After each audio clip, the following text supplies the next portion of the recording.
I want to talk about Robyn Brown and the nanny.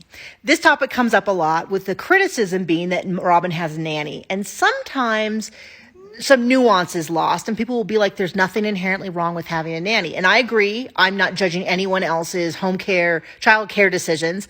The reason it's a problem is for the same reason that if one of your children, you had 4 children, and one of your children was on like a travel baseball team, which is thousands and thousands, and I think even tens of thousands of dollars.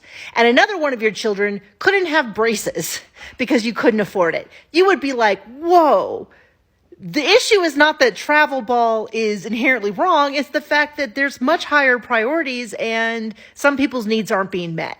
And the other needs that aren't being met are the financial needs of the rest of the family. So however you felt about Mary and the B&B, she's better off not having the family pay for it. But there was no money for her. But there was money for Cody to start a business. We know because he said, I took this money out and I've only repaid half of it. Half of it? That means you're losing money. And Robyn this whole time has a nanny. This season, season 17, she goes to them and she says, I have plans. I figured it out. It was a very, very modest home. It was a home over a garage. Hey, you guys, stop it. Sorry, the dogs are playing.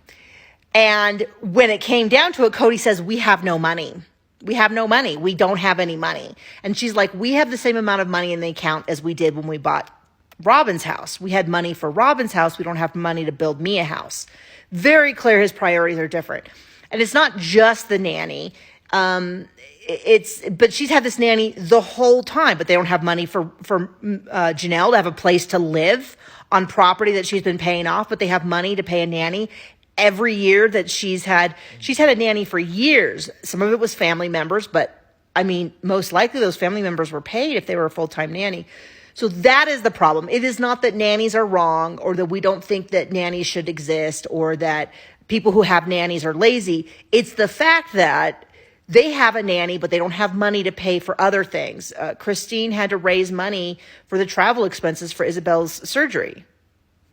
But they didn't have to do that for Dayton's surgery. Both children should have that surgery. Just to be clear, this is not a criticism of Dayton or Dayton getting a surgery. But I'm just saying this is the inconsistencies. People have a problem with the nanny because that. And I haven't even gotten into, and I ran out of time to talk about the fact that she complains that no one ever wants to help, but she's always paying for childcare when other family members have offered to help with their children, to cooperatively raise their children.